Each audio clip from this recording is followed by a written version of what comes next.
She'll never admit it, but this destroys her ego. Ego is a silent force, shaping actions, words, and even self-worth. It craves validation, fears weakness, and resists truth.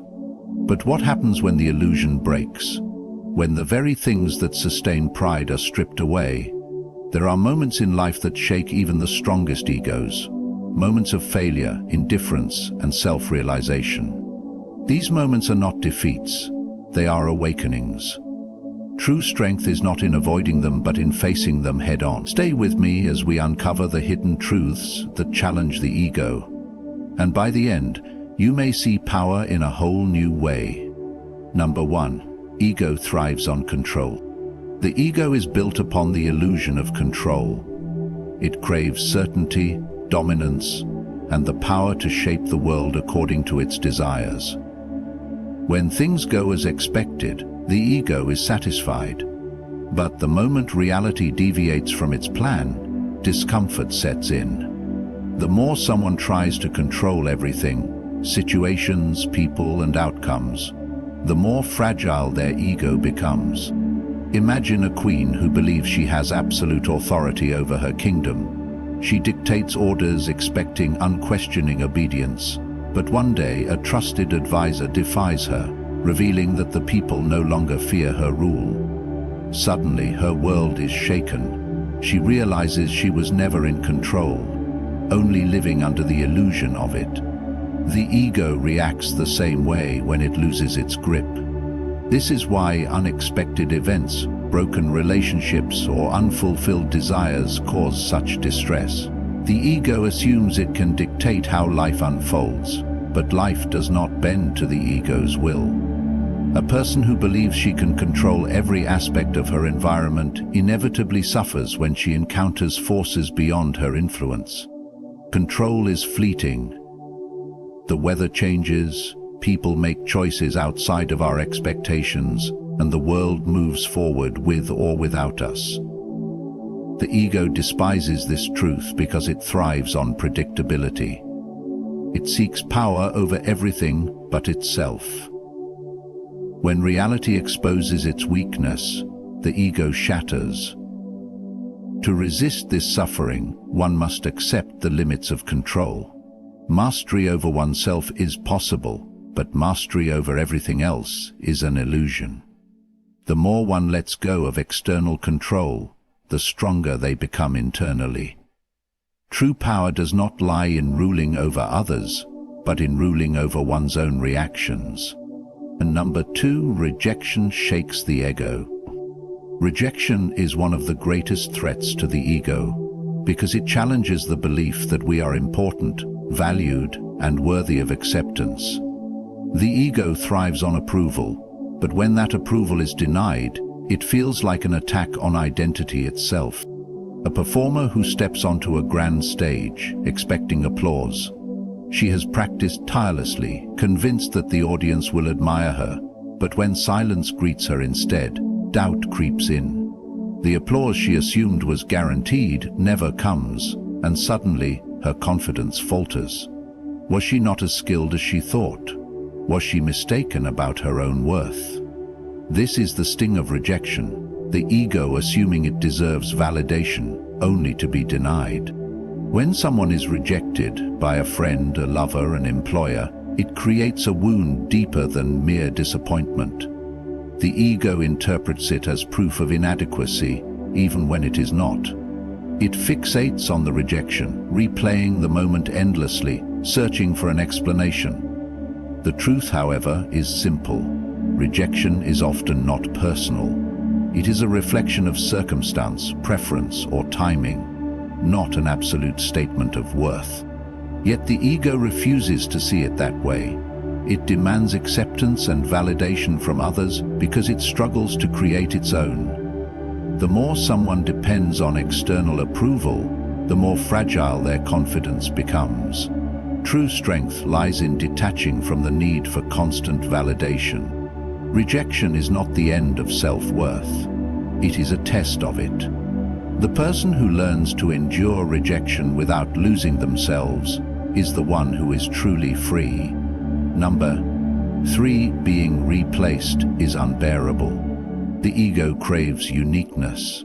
It wants to believe that it is irreplaceable, that no one else can fill the space it occupies.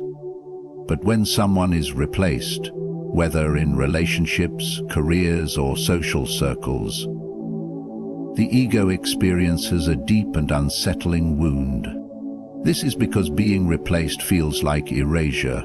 It suggests that one's presence was not as essential as once believed. The ego takes pride in being needed, valued, and admired, so the idea that someone else can step in and take over threatens its very foundation. When another person performs the same role with equal or greater success, it forces an uncomfortable realization. The world moves on with or without us. In professional life, people often define their worth by their position. They believe that their contributions make them indispensable. But when a company finds a replacement without hesitation, it exposes a harsh truth. The individual was never the foundation, only a part of the structure. Similarly, in relationships, when someone moves on quickly, the ego struggles to accept that their absence did not leave an unfillable void. The pain of being replaced is rooted in attachment. The ego clings to roles, titles, and relationships as proof of identity. But in reality, nothing is truly permanent. To overcome this, one must detach from external validation and focus on inner growth.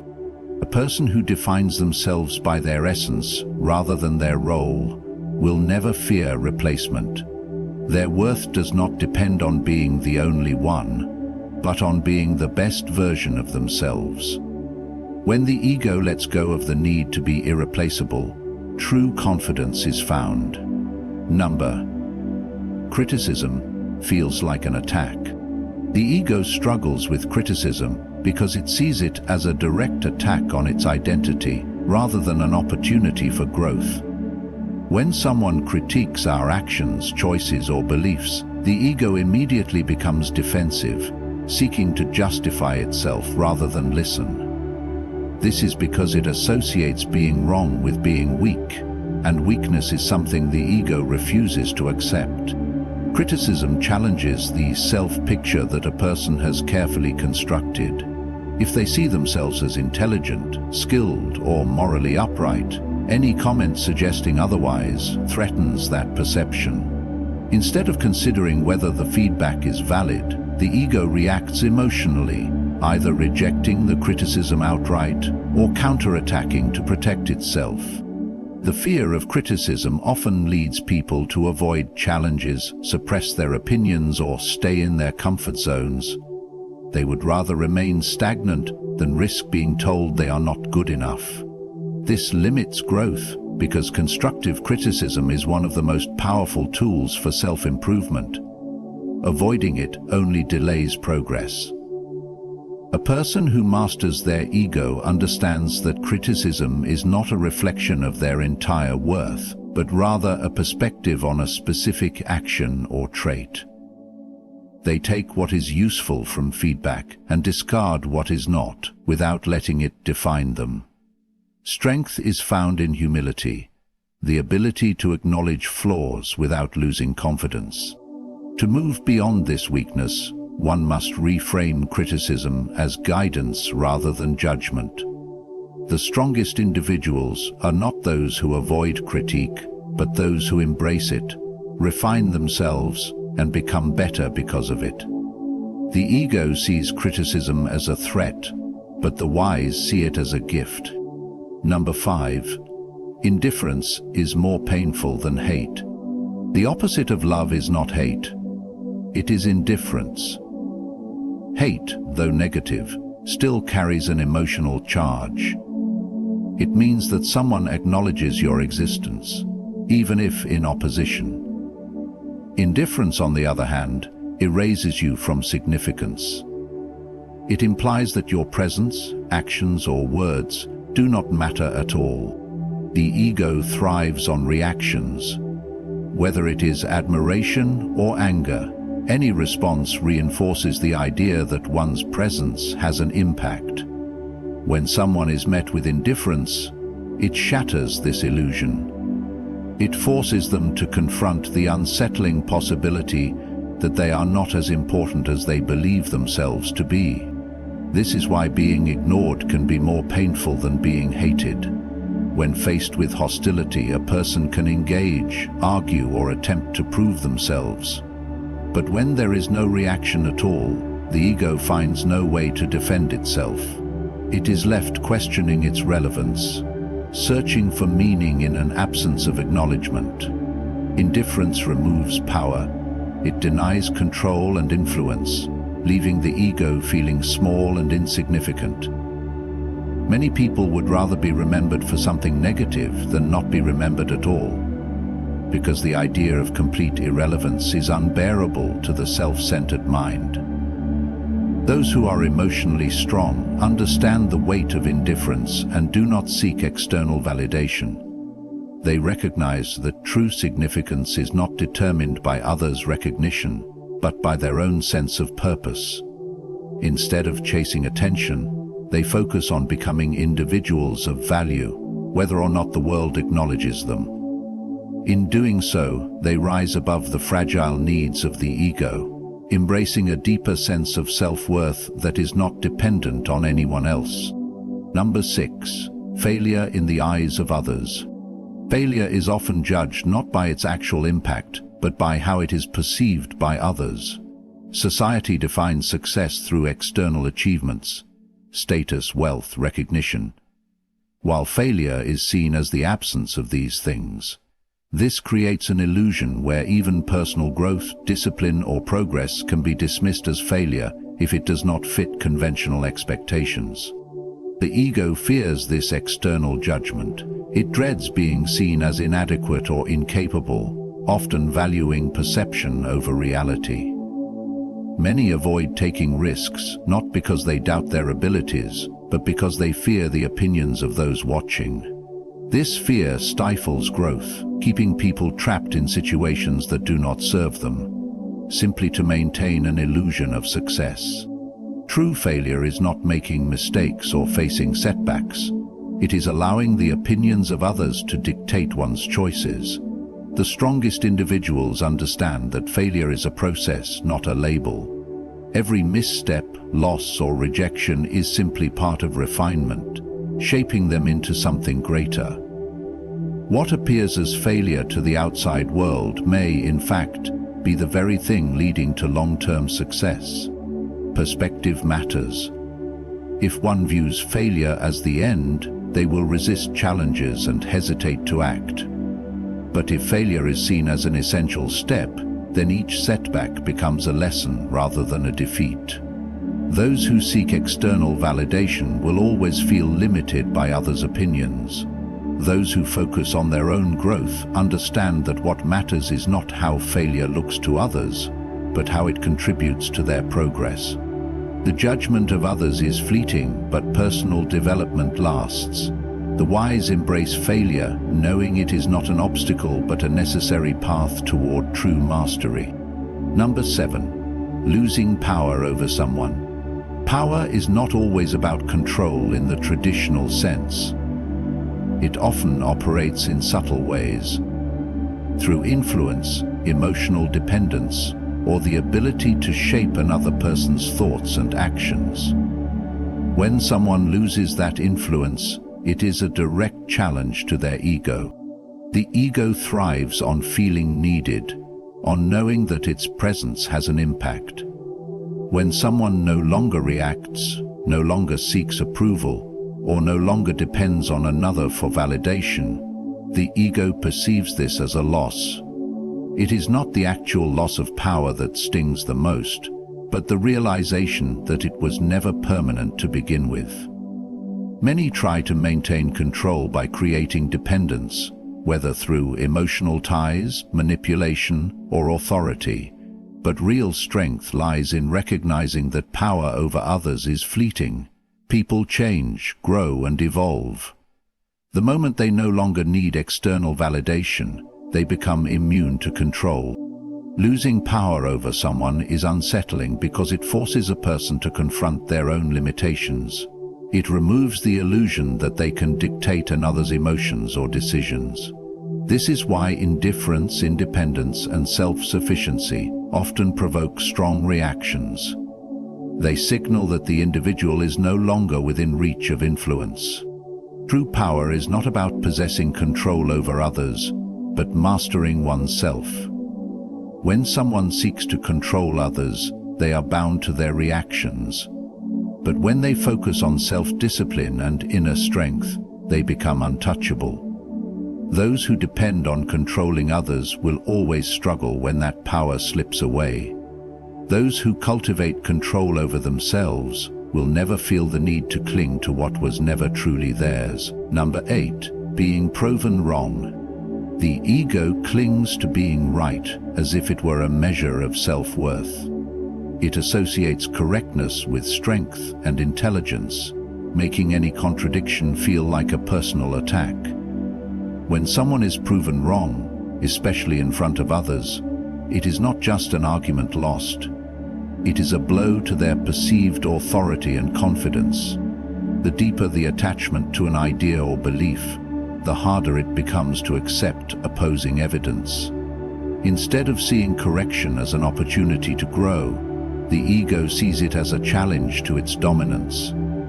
This is why many people resist facts, deflect blame, or shift the argument rather than admit their mistake. It is not about logic, it is about protecting pride. The irony is that true strength lies in acknowledging mistakes. Those who can accept being wrong without defensiveness are the ones who continue to grow. Every mistake, every correction, and every new perspective refines one's understanding of the world. The greatest minds are not those who insist they are always right, but those who embrace the discomfort of learning and adjusting their views. To be proven wrong is not a failure, but a gift. It means there is something new to understand, something to improve upon. Those who cannot handle this truth remain stagnant, trapped in a cycle of denial. But those who welcome correction with humility gain an advantage, because they are constantly evolving while others are stuck defending an illusion. Number 9. Being outperformed. Competition exposes vulnerabilities. When someone is outperformed, it challenges their sense of superiority and self-importance. The ego ties success to identity, making any sign of being surpassed feel like a personal defeat rather than a natural part of life. Being the best at something provides a sense of validation and control. It reinforces the belief that one's skills, intelligence, or status set them apart. However, when another person excels beyond them, whether in career, relationships, or personal achievements, it forces a confrontation with reality. No one remains on top forever. There is always someone more skilled, more disciplined, or more innovative waiting to take the lead. This is why people often respond to being outperformed with resentment, jealousy, or dismissal. Instead of using the moment as motivation for growth, they see it as an attack on their worth. The discomfort does not come from the success of another, but from the realization that they may have become complacent, overconfident, or stagnant. True confidence is not about always being the best, but about striving for continuous improvement. The wise understand that competition is inevitable and that someone else's success does not diminish their own. Instead of resisting or denying reality, they learn from those who surpass them, adapt, and push themselves further. Those who cannot handle being outperformed will always struggle, trapped by their own insecurities. Those who embrace it will always find new ways to evolve. Number 10. Self-realization of weakness. The most uncomfortable truth a person can face is the recognition of their own weaknesses. The ego thrives on the illusion of strength, competence, and superiority. Admitting flaws feels like exposing a vulnerability, which is why many people avoid deep self-reflection. However, no amount of avoidance changes reality. Weakness exists whether acknowledged or not. Self-realization of weakness is particularly painful because it forces a confrontation with personal limitations. It shatters the belief that one is always in control or fully capable. This moment of recognition can come unexpectedly, through failure, comparison, or even self-doubt. When someone sees the gap between who they are and who they want to be, they either react with denial or growth. Many choose denial because it is easier. They shift blame, justify their shortcomings, or surround themselves with people who reinforce their illusions. But this only prolongs the struggle, making improvement impossible. The wise, however, embrace this realization. They understand that awareness of weakness is the first step toward true strength. It provides a roadmap for growth, showing exactly where work is needed. Weakness is not an obstacle, it is an opportunity. Those who have the courage to acknowledge their flaws gain the power to overcome them. They refine their skills, strengthen their character, and build resilience. The ego resists this process because it fears imperfection. But true success is not found in pretending to be flawless. It is found in constantly striving to be better. Ego is fragile, built on illusions of control, superiority, and validation. When those illusions shatter, whether through indifference, failure, or self-realization, it creates discomfort. But this discomfort is not a curse, it is an opportunity. Those who resist reality will struggle, trapped by pride. Those who embrace it will grow, becoming stronger, wiser, and truly confident. In the end, true power comes not from dominance over others, but from mastery over oneself. Stay focused on your own growth, embrace challenges, and never fear the truth. Good luck on your journey of self-improvement, and thank you for listening.